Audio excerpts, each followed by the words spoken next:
हर हर महादेव, जय भोलेनाथ। आज सोमवार के दिन सुनिए संपूर्ण कथा और आरती। इस कथा के सुनने से भगवान भोले बाबा भक्तों को सभी प्रकार के मनवांछित फल की प्राप्ति होती है। इस व्रत को सोमवार व्रत करने से रोग शोक दूर होते हैं और सुख संपत्ति की प्राप्ति होती है। तो सुनिए मंचित और श्रद्धा भाव से सोमवार की पौराणिक कथा। बोले हर हर महादेव। भास्कर नामक गांव में एक बहुत बड़ा धनीवान रहते थे। उनके घर में कोई कमी नहीं था। उसे केवल एक ही दुख था कि उनके कोई पुत्र नहीं थी। वह रात दिन वह चिंता करते थे। वह पुत्र पाने की कामना में प्रत्येक सोमवार के को शिव जी का व्रत और पूजन करता था तथा संध्या काल में शिव मंदिर जाकर भगवान शिव जी के सामने दीपक भी जलाया करता था। इसके बाद भक्ति भाव को देखकर एक दिन माता पार्वती जी ने भगवान शिव से कहे, हे प्रभु, यह साहूकार आपका अत्यधिक भक्त है और सतदेव आपका व्रत और पूजन श्रद्धा पूर्वक करता है। आपको इसकी मनोकामना पूर्ण करना चाहिए। माता पार्वती की बात सुनकर शिवजी ने कहे, हे पार्वती, यह संसार कर्म क्षेत्र है। जिस प्रकार किसान खेत में बीज बोता है उसी प्रकार इस संसार में हर व्यक्ति अपने कर्मों के अनुसार फल भोगता है। तब माता पार्वती ने अत्यधिक आग्रह के साथ कहे, हे प्रभु, यह साहूकार आपका आनंद भक्त है और यदि इससे कोई दुख है तो वह आपको आवश्यक दूर करना चाहिए, क्योंकि आप सतदेव अपने भक्तों पर दया रखकर उनके दुख की दूर करते हैं। यदि आप ऐसा नहीं करेंगे तो मनुष्य आपकी क्यों सेवा और व्रत करेगा। माता पार्वती की ऐसा आग्रह देखकर भगवान शिव ने कहे, हे पार्वती, इस साहूकार की कोई पुत्र नहीं है। इसी चिंता में यह दुखी रहता है। इसके भाग में पुत्र न होने पर भी इसे पुत्र की प्राप्ति का वर देता हूँ, पर इस पुत्र की आयु केवल 12 वर्ष तक ही रहेगा। इसके पश्चात यह पुत्र मृत्यु की प्राप्त हो जाएगा। इसके लिए इससे अधिक मैं और कुछ नहीं कर सकता हूँ। यह संसार वर्तमान साहूकार का बातचीत सुनकर साहूकार सुन रहा था। इससे उसे न तो कोई दुख न कोई प्रसन्नता हुई और न ही कोई दुख का हुआ। वह पहले की तरह भगवान शिव जी की व्रत और पूजन करता रहा। कुछ समय बीतने पर साहूकार की स्त्री गर्भवती हुई और 10वें महीने में हुए एक अति सुंदर पुत्र की प्राप्ति हुआ। साहूकार के घर में बहुत खुशी की मनाई गई। साहूकार ने निर्धन तथा ब्राह्मणों को अन्य वस्त्र धन का दान भी किया। उसके बाद किसी को कुछ भी पुत्र की आयु की भेद नहीं बताया। जब वह बालक 11 वर्ष का हो गया तो उसे बालक की माता ने साहूकार बालक को विवाह इत्यादि के लिए आग्रह किए, लेकिन साहूकार ने कहा कि जब अभी इसका विवाह नहीं करूँगा, इसे पढ़ने के लिए काशीपुर भेज दूँगा। फिर साहूकार ने अपने साले अथवा बालक को मामा के बुलाकर और उसे बहुत सा धन देकर और कहा, तुम इस बालक को पढ़ने के लिए काशीपुर ले जाओ और रास्ते में जिस स्थान पर रुको वहाँ यज्ञ तथा ब्राह्मणों को भोजन करवाओ। बाद में जाना। वे दोनों मामा भांजे यज्ञ कराते और ब्राह्मणों को भोजन करवाते हुए जा रहे थे। रास्ते में प्रताप नगर नामक एक शहर पड़ा। उस शहर में राजा की पुत्री का विवाह इसलिए इसी शहर के इच्छा अच्छी तरह से सजाया गया था।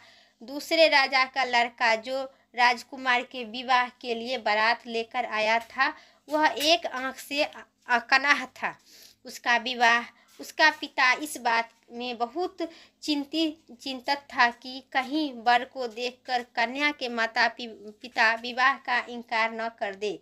इसलिए साहूकार के पुत्र अति सुंदर देखकर उसने मन में विचार किया, क्यों न दरवाजे के सामने इस लड़के को वर बनाकर ले जाया।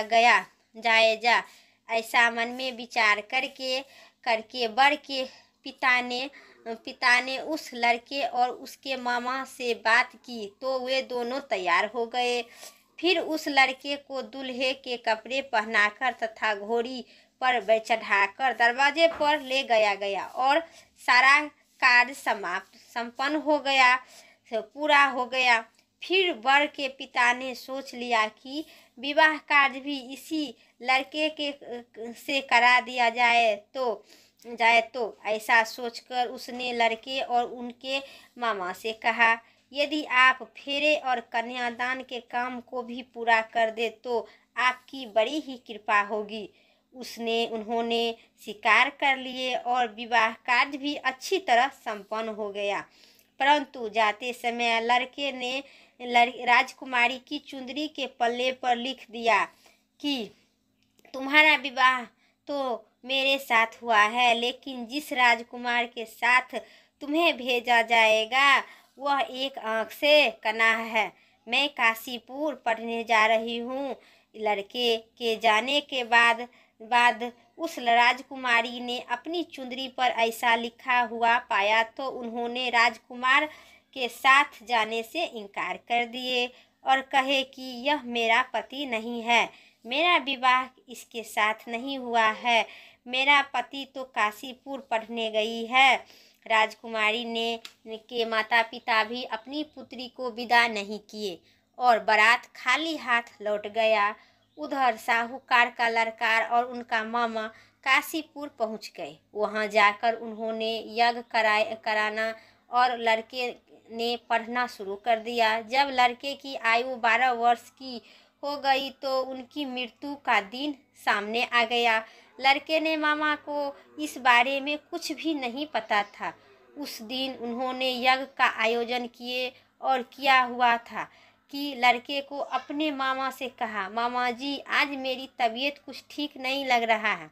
मामा ने कहा कि अंदर जाकर लेट जाओ। लड़का अंदर जाकर लेट गया और थोड़ी देर में उसके प्राण निकल गया। यज्ञ के बीच में जब मामा ने आकर देखा तो मृत अवस्था में पड़ा था तो उन्होंने बहुत दुख हुआ। उन्होंने यज्ञ की कार्य अधूरा रह जाने से डर से कुछ भी नहीं कहे और संयम रखा। फिर यज्ञ का कार्य समाप्त हो गया। ब्राह्मणों के चल जाने के बाद उन्होंने रोना पीटना आरंभ कर दिए। संयोग से उसी समय शिव और माता पार्वती उधर से जा रहे थे।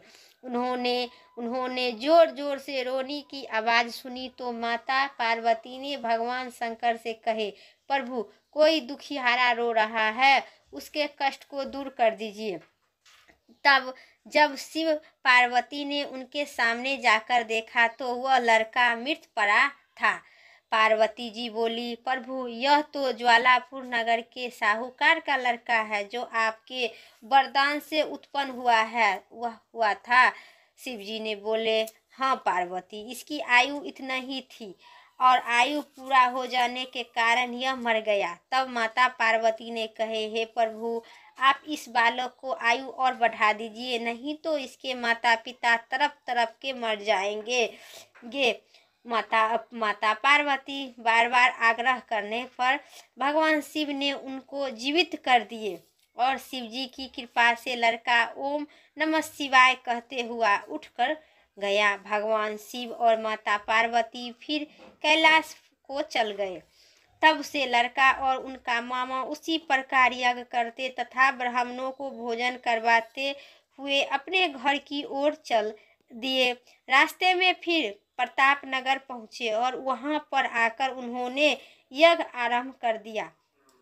तब जब वहां का राजा उधर से गुजर रहे थे तो उन्होंने लड़के को तुरंत पहचान लिए और अपने महल में ले जाकर उन्हें दोनों का बहुत आदर सत्कार किए। साथ ही बहुत सा धन आभूषण देकर और वस्त्र देकर उन्होंने अपनी राजकुमारी के साथ विदा कर दिए। जब वे अपने शहर से निकट पहुँचे तो मामा ने कहा कि मैं पहले तुम्हारे घर जाकर सूचना दे आता हूँ कि जब उस लड़के का मामा ने पहुंचा तो साहूकार और उनकी पत्नी घर के छत पर बैठल थे और उन्होंने यह प्रण कर लिया था कि यदि हमारा पुत्र सकुशल लौट आया तो हम नीचे आएंगे, नहीं तो छत पर से कूदकर अपने प्राण त्याग देंगे।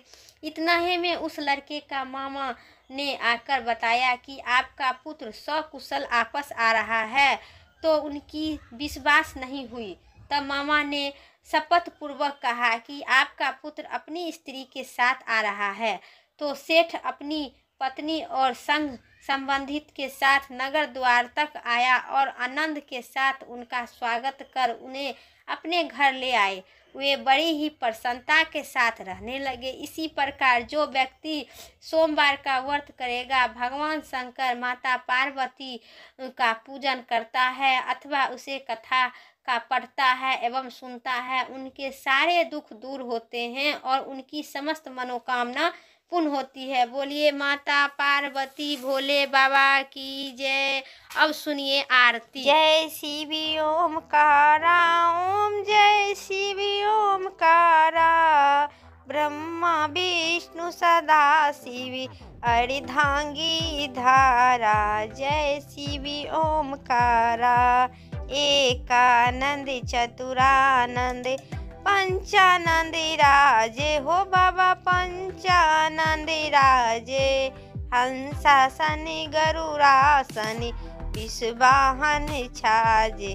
ओम जय शिव ओमकारा, दो भुजी चारि चतुरी भुजी, दसी भुजी अति सोहे हो बाबा, दसी भुजी अति सोहे। त्रिभुवन रूप निरखता, त्रिभुवन जनि मोहे। जय शिव ओमकारा, अक्षिमाला वनमाला मुंडमाला धारी हो स्वामी, मुंडमाला धारी। चंदन मिग मग सोहे, चंदन मिग मध शोभे, भोले शिशिधारी। जय शिव ओमकारा, श्वेतांबर पीतांबर बाघंबरी अंगे हो बाबा, बाघंबर अंगे। सनिकाधिकी गरुनाधिकी भूताधिकी संगे। जय शिव ओमकारा, हर हर पार्वती प्यारा। करके मध्य कमंडल चक्र त्रिशूली धरिता हो बाबा, चक्र त्रिशूली धरिता। जग करता जग भरता, जग साहस करता। ओम जय शिव ओमकारा, ब्रह्मा विष्णु सदा शिव जानत अविवेका हो बाबा, जानत अविवेका। वर्णाक्षर में शोभित, वर्णाक्षर में मध्य, ये तीनों एका। जय शिव ओमकारा, काशी में बिना, काशी में विश्वनाथ विराजति नंदी ब्रह्मचारी हो बाबा, नंदी ब्रह्मचारी। नीति उठी भोग लगावत, महिमा अति भारी। जय शिव ओमकारा, त्रिभुवन शिव जी की आरती जो कोई नरी गावे हो बाबा, जो कोई नरी गावे। कहत शिवानंद स्वामी, मन वांछित फल पावे। जय शिव ओमकारा, हर ओम जय शिव ओमकारा, ब्रह्मा विष्णु सदा शिव अर्धांगी धारा हो भोले, अर्धांगी धारा। जय शिव ओमकारा, पार्वती प्यारा भोले हितकारा। हर हर महादेव भोले विश्वनाथ गंगे। मेरा वीडियो कथा इतना ही तक था। वीडियो अच्छी लगे तो लाइक कीजिएगा, चैनल पर नए सब्सक्राइब करके कमेंट में हर हर महादेव ज़रूर लिखें। फिर अगली वीडियो लेके आते हैं इसी चैनल पर। तब तक के लिए हर हर महादेव, जय भोलेनाथ।